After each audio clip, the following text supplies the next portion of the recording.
satu hati berjalan dalam terang kasih Tuhan. Kau sahabatku, kau saudaraku, tiada yang dapat memisahkan kita.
Dan kami sudah memuji membesarkan nama-Mu, yang hanya Engkau yang ada di dalam hidup kami. Biarlah hanya Engkau yang kami agungkan dan muliakan di dalam hidup kami. Tuhan, terima kasih buat pengampunan-Mu, buat kasih-Mu yang begitu besar, sehingga Engkau tidak mau kami binasa, Tuhan. Terima kasih buat janji kebenaran firman-Mu yang selalu nyata dalam hidup kami. Engkau memelihara, Engkau tidak tinggalkan, Engkau tidak biarkan, Tuhan. Kami mengucap syukur buat segala yang Kau sudah nyatakan dalam hidup kami. Kalau sebentar kami akan menerima berkat firman-Mu, biar kebenaran firman-Mu terus ada di dalam hidup kami, menguatkan, menolong, menghibur, memuaskan kehidupan kami. Karena tidak ada yang memuaskan di dunia ini, Tuhan, selain janji-janji firman-Mu yang terus membuat kami melihat bagaimana Engkau nyata di dalam hidup kami, bagaimana Engkau hidup di dalam hidup kami, Bapa. Terpuji bagi nama-Mu, Tuhan. Kami siap terima berkat firman-Mu hanya di dalam nama Tuhan Yesus Kristus. Haleluya. Amin.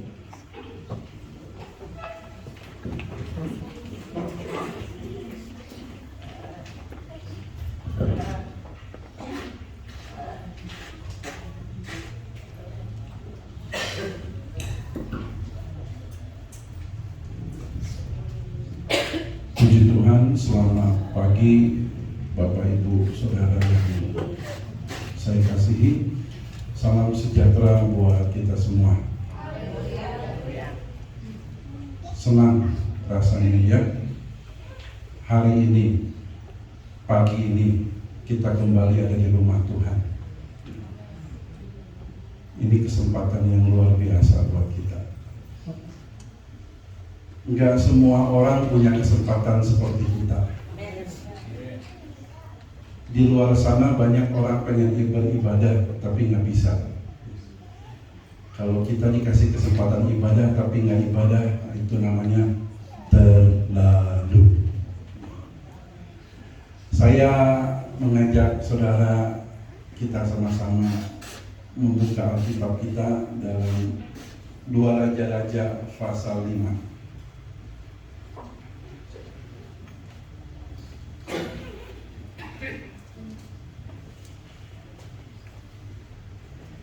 Ketika kita datang ibadah dengan satu perasaan bersyukur, ya, kita merasa kita perlu Tuhan, saya percaya saudara pasti diberkati Tuhan. Ketika saudara datang beribadah dengan motivasi, ya ibadah aja deh, gua kan orang Kristen. Kalau saudara punya tujuan seperti itu, kemungkinan besar saudara tidak diberkati. Ya, datanglah beribadah dengan rasa syukur dan rasa kita perlu Tuhan. Bukan Tuhan perlu kita. Kita perlu Tuhan. Ya, oke. 2 Raja-Raja pasal 5.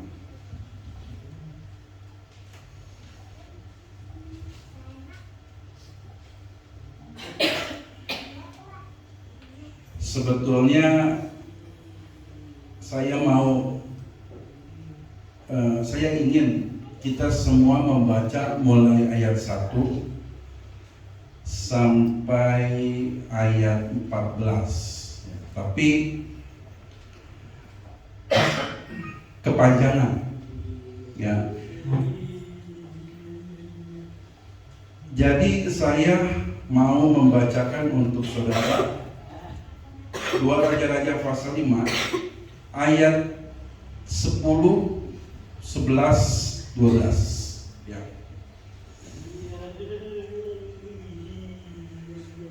Ayat 10. Elisa menyuruh seorang suruhan kepadanya mengatakan, "Pergilah mandi 7 kali dalam sungai Yordan, maka tubuhmu akan pulih kembali sehingga engkau menjadi tahir." Ayat 11.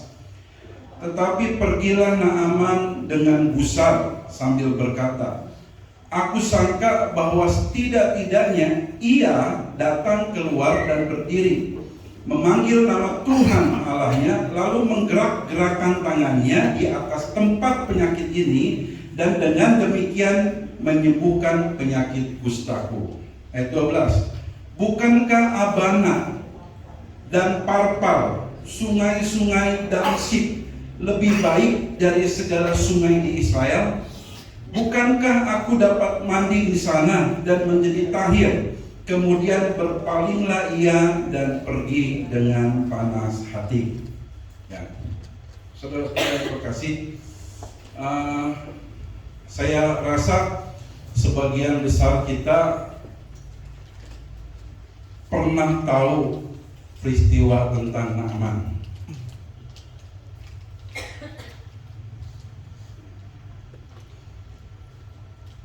Ada yang ngangguk, ada yang diam aja.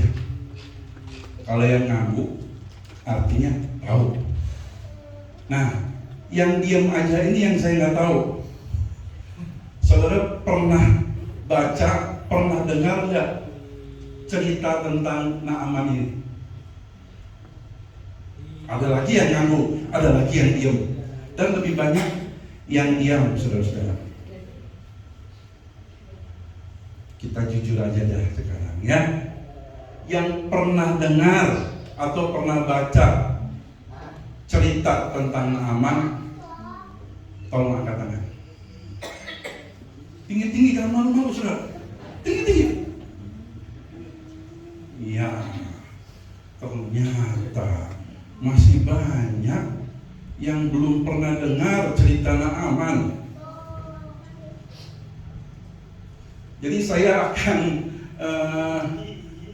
ulangi ya secara singkat bercerita tentang peristiwa Naaman, supaya nanti ketika saya menguraikan khususnya 3 ayat yang saya baca tadi, saudara paham, ya.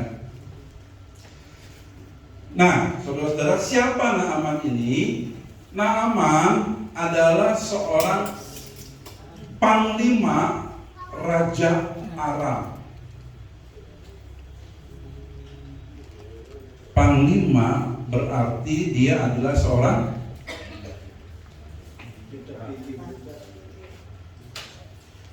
yang sederhana aja, saudara.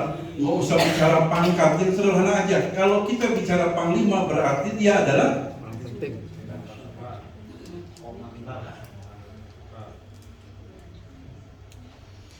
kalau saya mah yang ada di benak saya gampang aja, saudara. Tentara, itu aja, so simple. Ya. Nah, perlu jadi catatan penting buat kita, ya.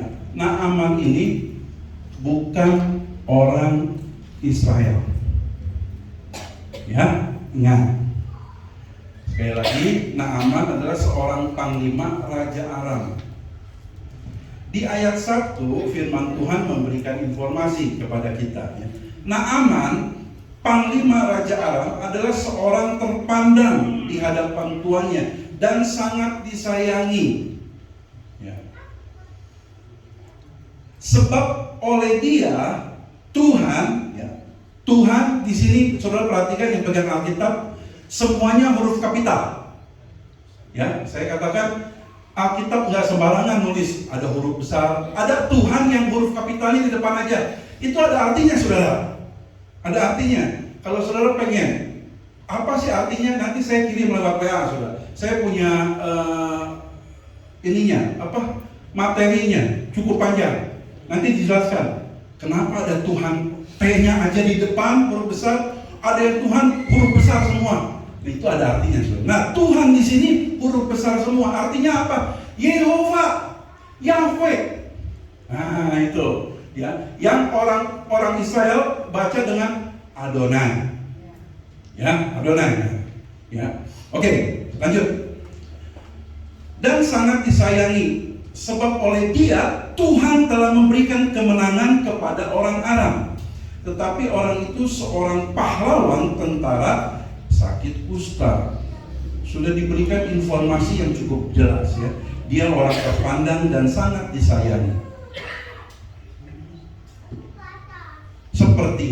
Sepertinya Naaman ini seorang tentara atau panglima yang memiliki track record yang bagus.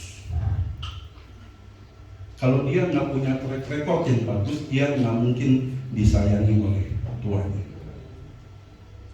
Tapi di akhir ayat 1 tadi, Alkitab katakan dia sakit kusta. Nah, ini repot, saudara. Kenapa saya bilang repot? Kalau bicara sakit kusta, khususnya di dalam Alkitab Perjanjian Lama, dalam Perjanjian Baru juga sih, saudara. Kusta itu dipandang sebagai penyakit kutukan. Jadi ketika seseorang mengidap penyakit kusta, itu penyakit kutukan.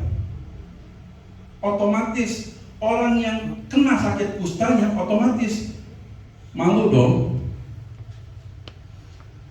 Gua kena kutukan nih. Orang akan menilai dia, dosa lo dosa apa? Nah, ya itu ya, latar belakang tentang penyakit kusta. Tapi sekarang penyakit kusta adalah penyakit yang bukan ditakuti, ya. Saya kemarin ngobrol sama siapa ya tentang komplek Sintanala di Tangerang. Saya ngobrol sama siapa? Ngobrol panjang. Oh, Pak Tony, ya Pak Tony. Pak Tony pernah praktek di rumah sakit Sintanala. Itu komplek kusta tuh. Ya, kalau Pak Ferry mungkin dekat nggak Pak Ferry? Tahu ya? Itu di situ semua orang-orang kusta, saudara. Jadi keluar firman Tuhan sedikit ya. Saya lupa tahun berapa jemaat kita pernah mengadakan kunjungan ke gereja di Sintanala. Di situ ada gereja, saudara. Begitu diumumkan, banyak jemaat yang mau ikut. Kita kunjungan ke rumah sakit, ke gereja Sintanala, ya, Komplek Kusta. Siapa yang mau ikut daftar? Banyak yang nggak mau ikut. Nggak apa-apa, saya nggak mau paksa. Tapi banyak juga yang ikut. Saya lupa berapa mobil. Putranya Om Joni ikut ya, Pak Andi waktu itu bawa mobil juga.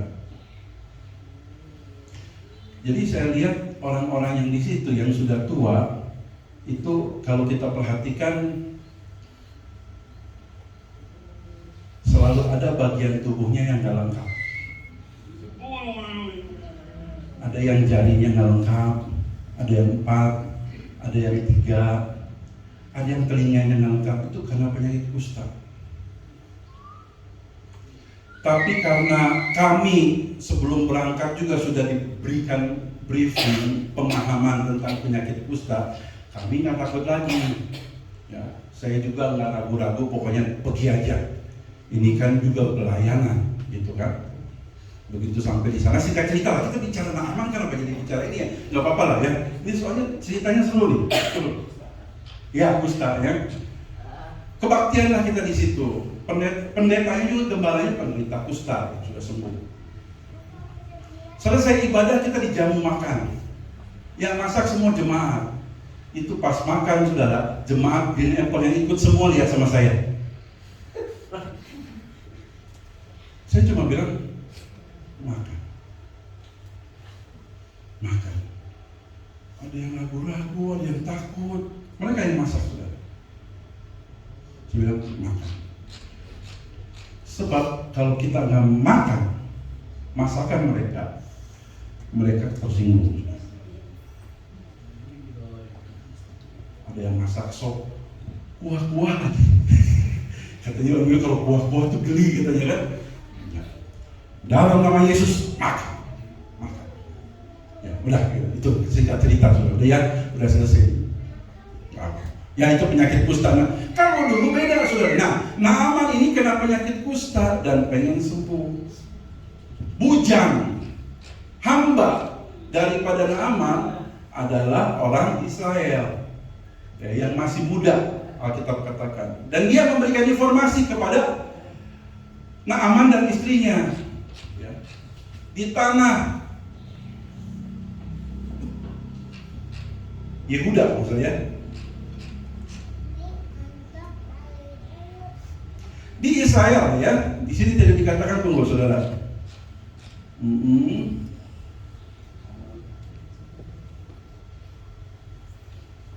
Di mana tempat ini? Samaria ya? Ayat berapa? Ya, betul. Di Samaria ada seorang nabi. Dia bisa menyembuhkan. Nah, datanglah Naaman, nggak langsung. Dia ngadep dulu rajanya, atasannya. Raja, saya mau ke Samaria. Raja bikin surat ke siapa? Ke raja orang Israel. Ini ada panglimaku mau berobat lah istilahnya. Raja Israel bukannya senang, malah marah. Kurang ajar ini. Nah gitu. Ya. Tapi ada yang mengingatkan raja waktu itu ya. Singkat cerita begitu.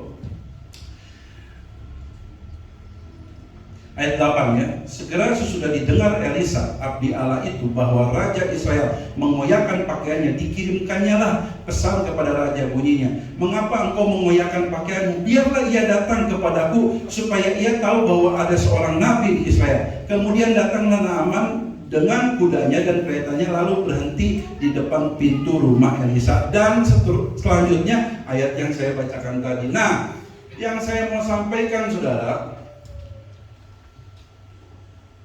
kita akan lihat sebetulnya Naaman ini orang yang seperti apa.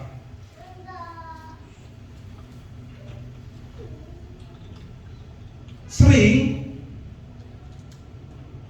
kita orang Kristen, guru sekolah minggu di gereja, melihat secara global tentang Naaman ini. Naaman taat, apa yang diperintahkan dia lakukan. Makanya Naaman sembuh. Tapi saudara-saudara yang saya kasihi, kalau kita perhatikan cerita ini, coba saudara baca. Tidak semulus itu.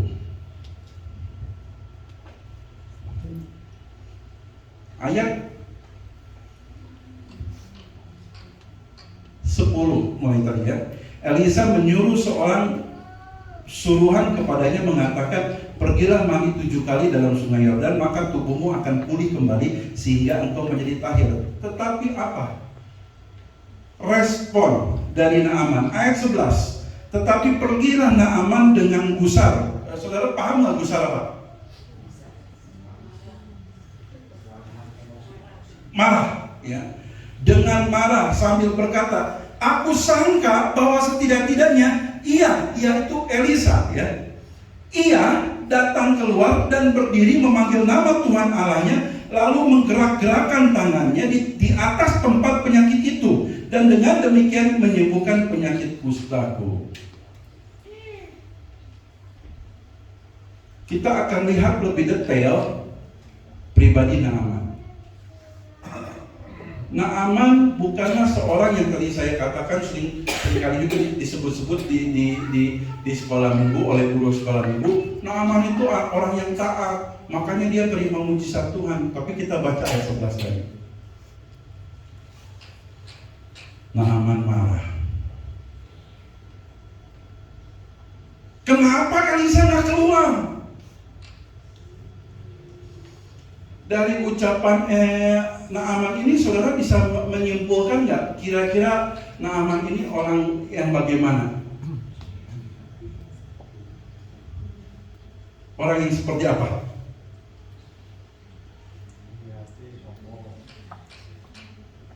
Sombong.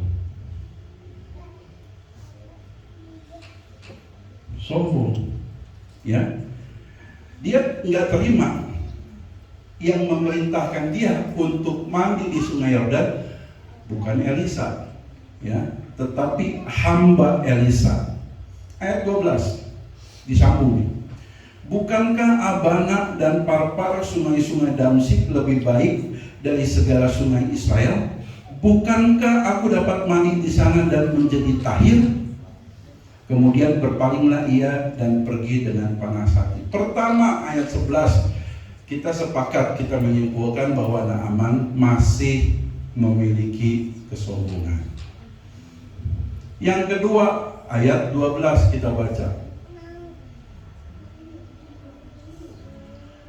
Naaman gak terima kalau dia disuruh mandi di sungai Yordan 7 kali. Dia pilih sendiri tempatnya. Ini tipe orang yang gak mau diatur. Nggak mau diatur, maunya ngatur diri sendiri. Jelas ini saudara, jelas. Kalau istilah populer sekarang tuh, maaf ya, sotoy, so tahu. Nah, cukup panjang saya menyampaikan latar belakang dari Naaman. Sekarang apa relevansinya dengan kehidupan kita sebagai anak-anak Tuhan, sebagai orang-orang Kristen? Saudara, saya mau sampaikan kepada saudara pada pagi hari ini. Sadar atau tidak, saudara dan saya, kita sering bersikap seperti Naaman. Jujur, saudara. Kalau saudara katakan, oh enggak, maaf saudara sombong. Kita sering bersikap seperti Naaman. Kita berdoa sama Tuhan, kita minta sesuatu sama Tuhan, kita minta diberkati sama Tuhan, tapi dengan cara kita. Naaman kan gitu. Mestinya dia tuh yang keluar, dia gerak-gerakan tangannya, dia berdoa, dia berseru sama Tuhan lalu sembuh. Itu kan pikiran Naaman. Sering kita begitu, saudara. Coba jujur, saudara. Kita mau main jujur-jujuran aja sekarang.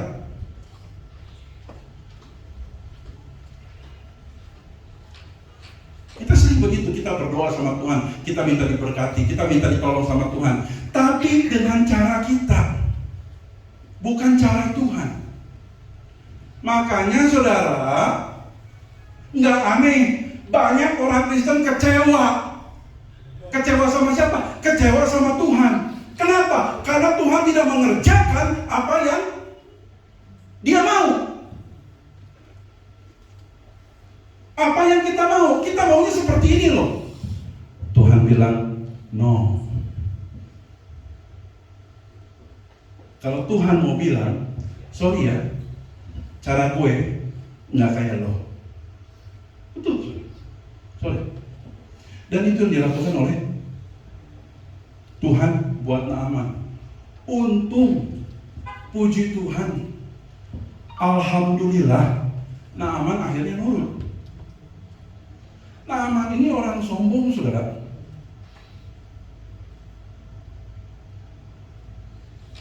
Makanya jangan bilang, ya, jangan bilang ke siapa-siapa, jangan bilang ke diri kita sendiri juga, saya mah puji Tuhan, saya mah nggak sombong. Jangan, saudara. Saya aja nggak berani, saya bilang nggak sombong.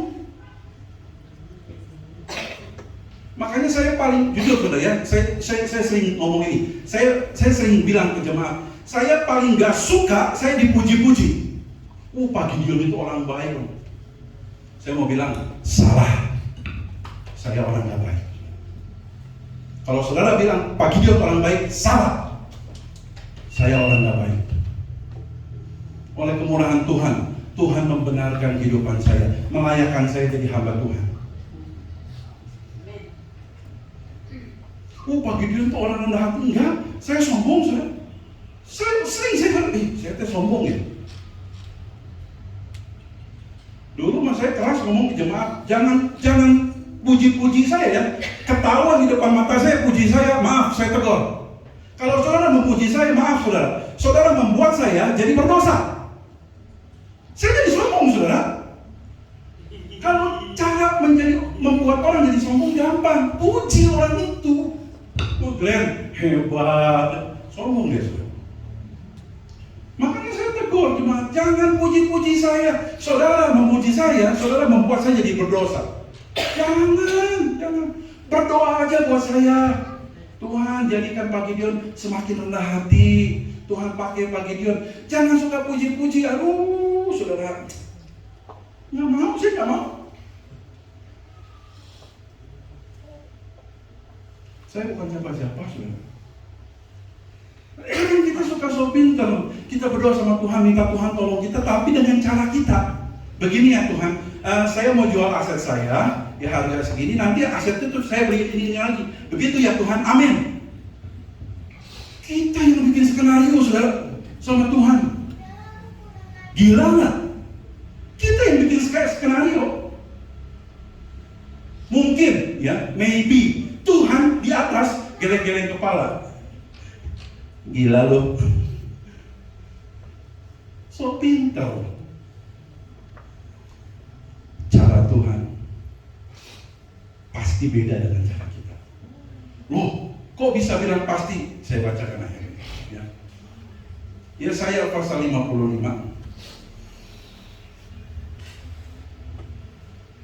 Yesaya pasal 55.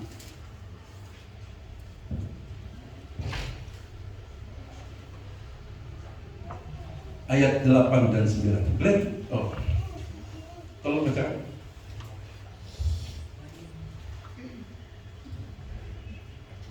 Ya, Dena, tolong bacakan. Yesaya pasal 55 ayat 8 dan 9. Di situ.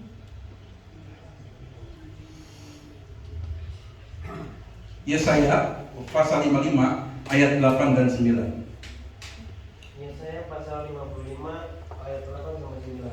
Sebab rancanganku bukanlah rancanganmu, dan jalanmu bukanlah jalanku. Demikianlah firman Tuhan. Seperti tingginya langit dari bumi, demikianlah tingginya jalanku dari jalanmu, dan rancanganku dari rancanganmu. Ya.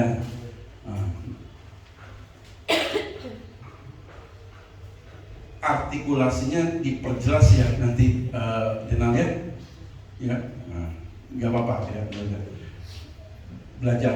membaca Alkitab, apalagi untuk jemaat. Ya nggak apa-apa, ya. Saya bacakan.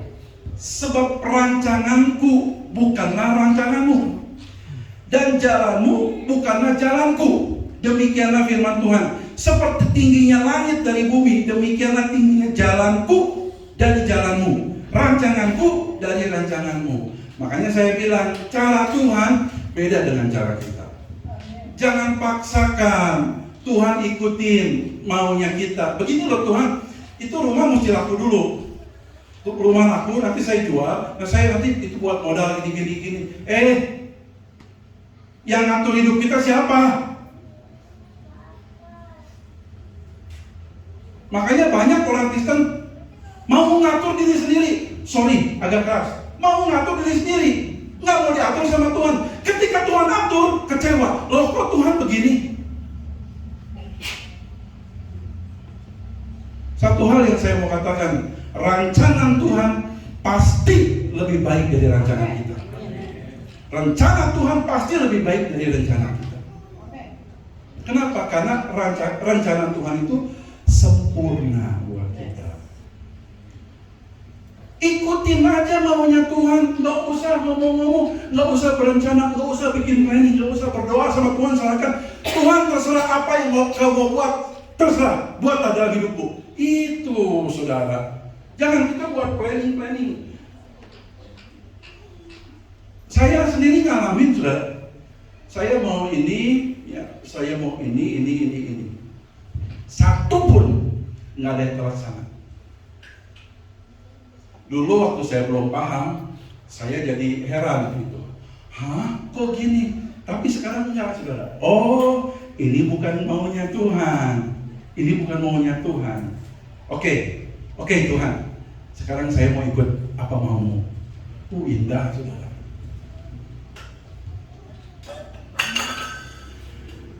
Naaman pengen sembuh. Naaman pengen terima mujizat Tuhan. Tapi Naaman pengen ikutin cara dia sendiri. Jangan, saudara. Kita ini bukan siapa-siapa dan kita ini bukan apa-apa. Ya, makanya ayat 12 tadi, bukankah Abana dan Parpar, sungai-sungai Damsik, lebih baik dari segala sungai di Israel? Bukankah aku dapat mandi di sana dan menjadi tahir? Yang tadi saya bilang, dia merasa lebih tahu. Apa Tuhan nggak tahu? Sungai Abana, sungai Parpar, sungai-sungai di Damsik lebih bersih. Pertanyaan, apa Tuhan nggak tahu?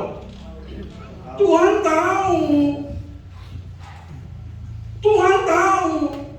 Tapi cara Tuhan bukan sungai-sungai itu, sungai Yordan.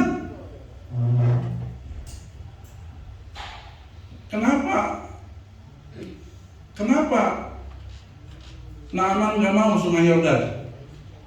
Kotor. Karena kotor. Mungkin saudara bertanya, emang bagi dia sungai Yordan benar kotor? Nah, saya mau tanya, siapa yang pernah ke Israel, ke Holy Land? Oh, iya. Nah, sungai Yordan itu sungai yang panjang sekali, saudara. Dari sudut manapun ada sungai Yordan. Dekat kota Yeriko ada sungai Yordan.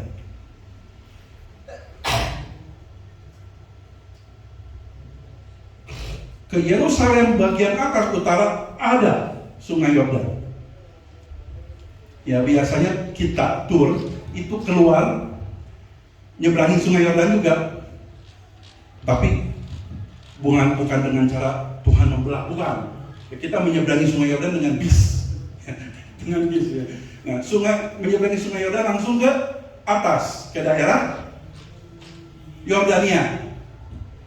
Israel dan Yordania dibatasi oleh sungai Yordan. Nah, memang saudara, sungai Yordan sungai yang kotor. Tapi saya mau kasih informasi ya supaya saudara tahu. Nggak semua sungai Yordan kotor. Ada bagian sungai Yordan yang bersih. Itu sebabnya sekarang ini nih, kalau saudara ke Israel, saudara akan dibawa tur ke sungai Yordan, dan siapa yang mau dibaptis, silakan baptis. Nah, itu dipilih.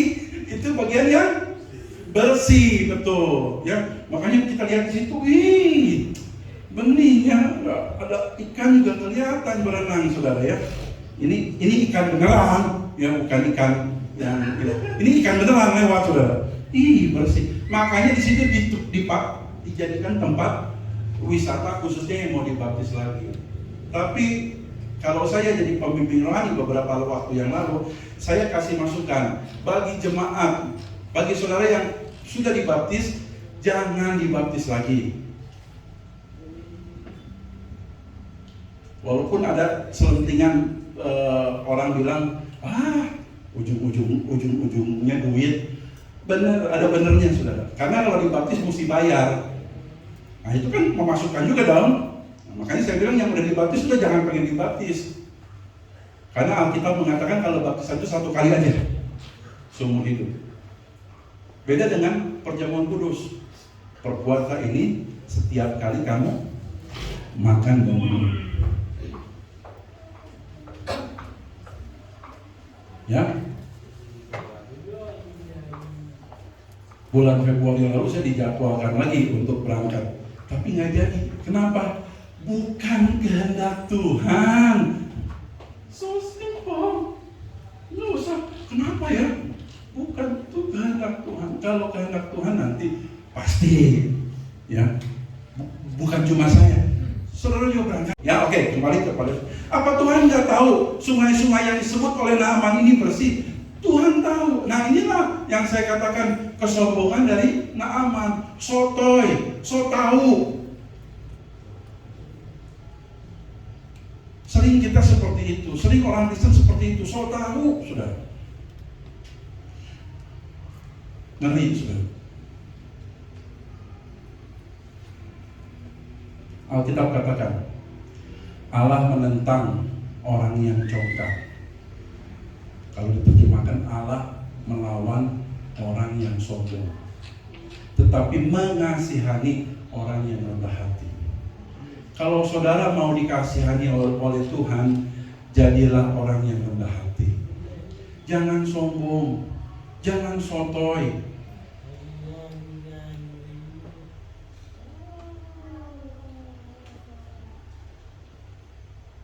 Baru kemarin ada orang bilang, Pak Gideon, ingat tuh, di atas gunung masih ada gunung. Saya bilang mantap, cakep.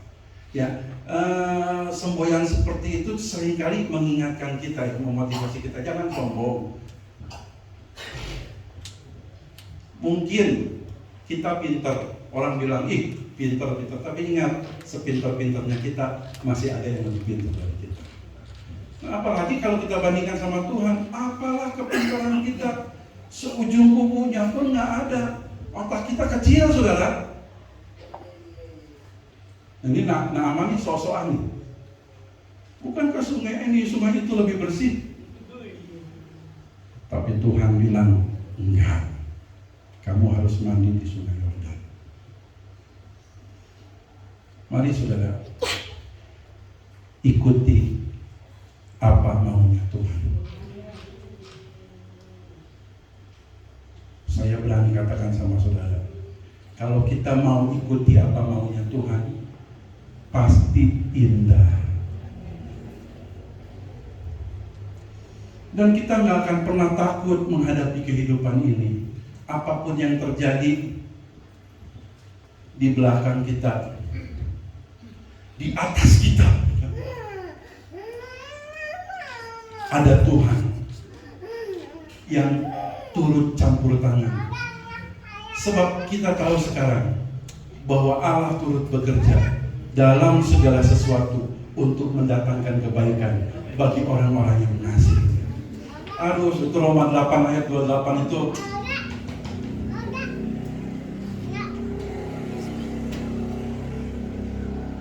kalau kita betul-betul memahami kebenaran firman Tuhan ini, kita nggak takut. Kita nggak takut. Selain sama Tuhan nggak pernah salah. Yang sering salah tuh kita. Yang sering salah itu kita. Kenapa kita sering salah? Karena sombong, karena so tahu.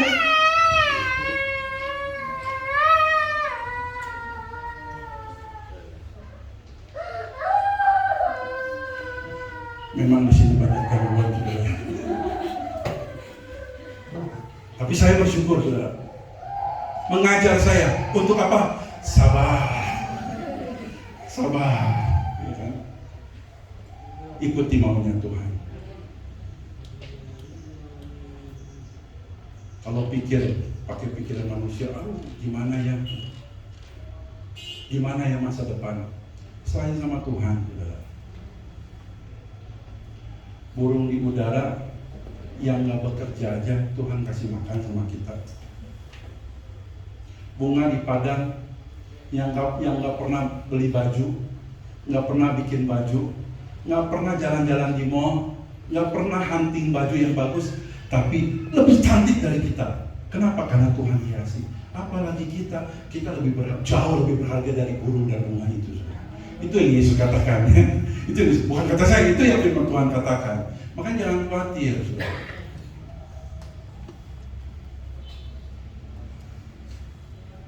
Saya belajar sekarang nggak pernah khawatir dengan apa juga, selain aja sama Tuhan. Ya, selain sama Tuhan.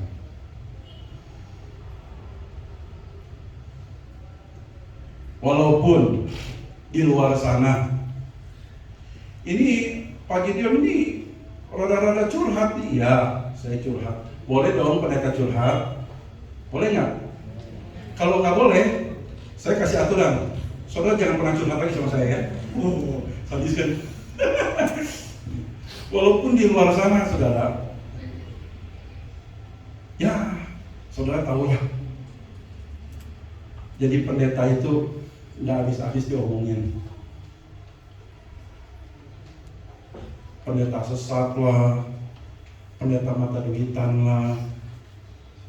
Saya bilang saya nggak mau bela. Tuhan yang tahu siapa saya. Bukan berarti merasa diri benar, bukan, saudara. Saya sering bilang di sini, saya nggak pernah merasa saya lebih baik dari saudara. Salah kalau saudara bilang, nggak.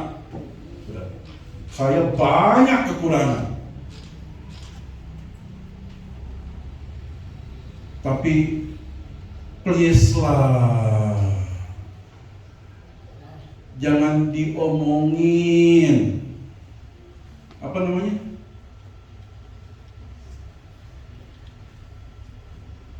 Iya, kalau istilah Sunda tuh ulah kitu-kitu teuing lah ka urang teh. Jangan gitu-gitu amat lah ke saya. Saya banyak kekurangan banyak, tapi janganlah ya. Justru kita ini jemaat, saya juga termasuk hamba Tuhan. Yuk kita saling membangun supaya hari lepas hari kita semakin dewasa di dalam Tuhan. Ya. Pak Gideon bilang begitu berarti khawatir dong? Enggak. Saya walaupun diomongin saya coba untuk santai aja. Kenapa? Karena yang ngatur hidup saya bukan mereka, tapi Tuhan. Serahkan hidup kita kepada Sang Penulis skenario yang sempurna, yaitu Tuhan Yesus Kristus.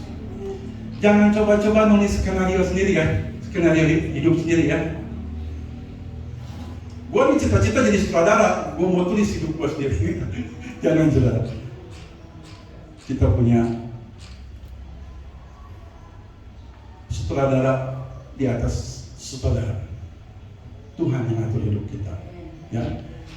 Kalau kita takut sama Tuhan, kita belajar rendah hati, mau orang bagaimanapun sama kita, saya yakin Tuhan pasti bela kita.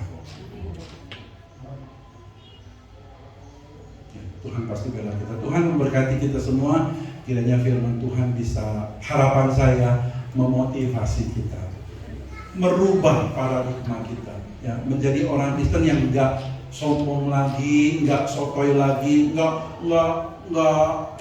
so pinter bikin skenario, ya, saya mau jual villa saya ya, nanti coba saya cari yang villa lebih besar lagi. Itu kan bisa buat persekutuan. Itu kan pikiran manusia, saudara.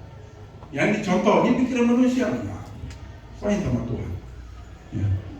Tuhan pasti menyediakan yang terbaik buat kita semua. Bukan cuma buat saya, buat saudara juga. Mau taat sama kehendak Tuhan?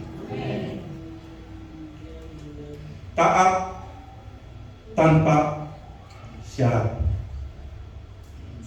Ya, itu yang paling indah. Taat tanpa syarat. Saya tambah 5 menit lagi ya. Berat tak? Kalau dari wajah-wajah saudara sepertinya keberatan. Memang Yanti ini cocok jadi jubir saya. Kalau apa-apa paling kencang bisa gitu kan. Tuh jadi lupa lagi 5 menit itu ngomong apa ya.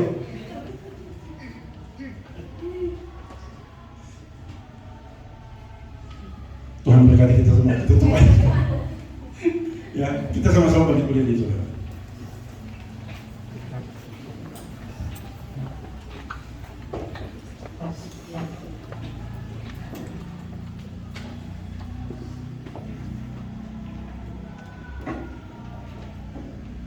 Saya mau sharingkan, saya mau bagikan kepada saudara apa yang saya sudah alami belakangan ini.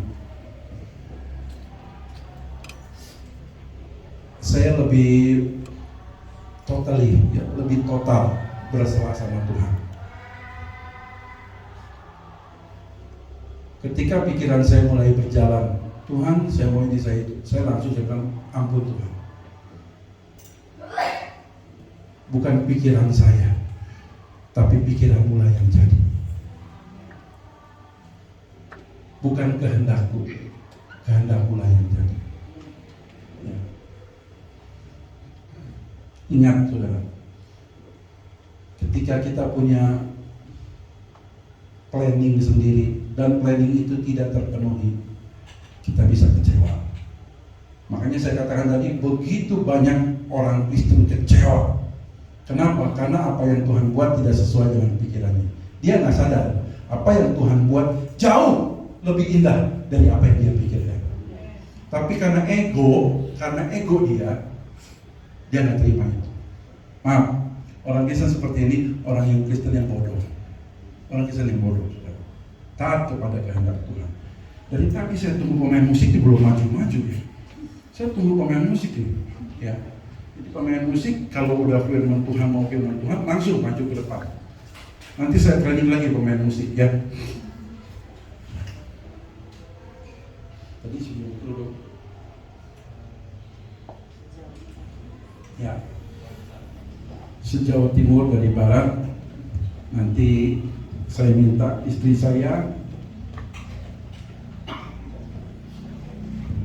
memimpin pujian penyembahan ini sebelum masuk dalam doa sejauh timur dari barat.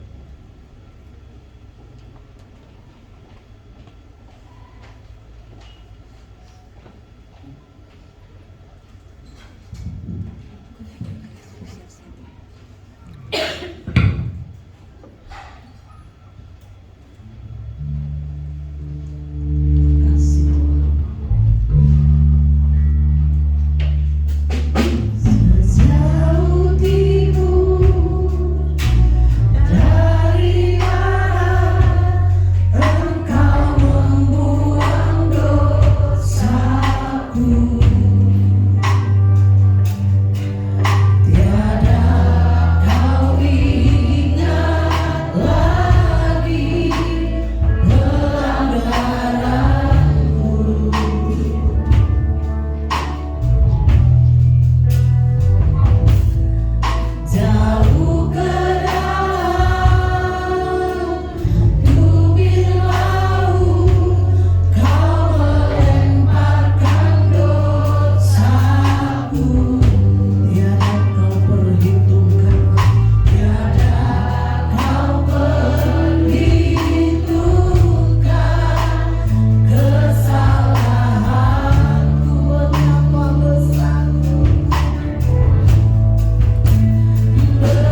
mereka Tuhan.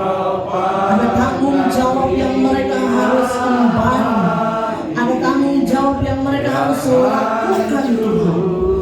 Kuatkan mereka Tuhan. Mampukan mereka hadapi apapun juga Tuhan. Ajar mereka bahwa mereka terus berterima kasih kepadamu Tuhan.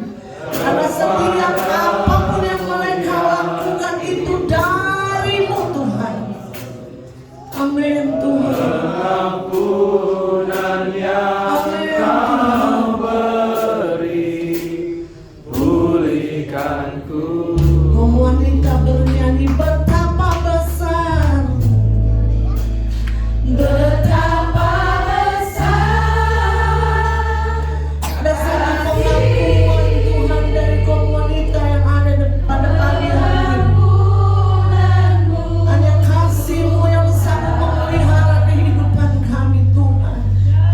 Dan terus adakan kasih itu dalam hidup kami Tuhan. Sehingga kaum wanita yang ada di tempat ini sanggup menjadi penolong buat kaum pria Tuhan. Terpuji bagi nama-Mu. Bahwa kaum wanita di tempat ini tahu bersyukur, tahu berterima kasih dengan apa yang Engkau sudah beri Tuhan. Amin Tuhan. Pengampunan yang Kau beri, sama-sama katakan betapa besar.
Dengan kasih Kristus, Bapak Rio tampil membuka berdoa untuk firman Tuhan yang disampaikan dan untuk persembahan.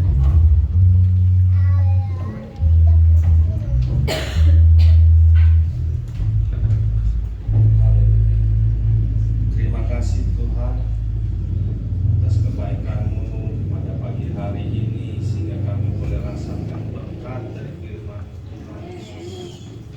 Kau yang telah memakai pagi Dion Tuhan untuk menyampaikan firman-Mu untuk kami semua pada pagi hari ini Tuhan, di mana Kau telah mengajarkan kami Tuhan, kami selalu tunduk atas rencana-Mu Tuhan Yesus. Kau berkati pagi Dion beserta keluarganya Tuhan.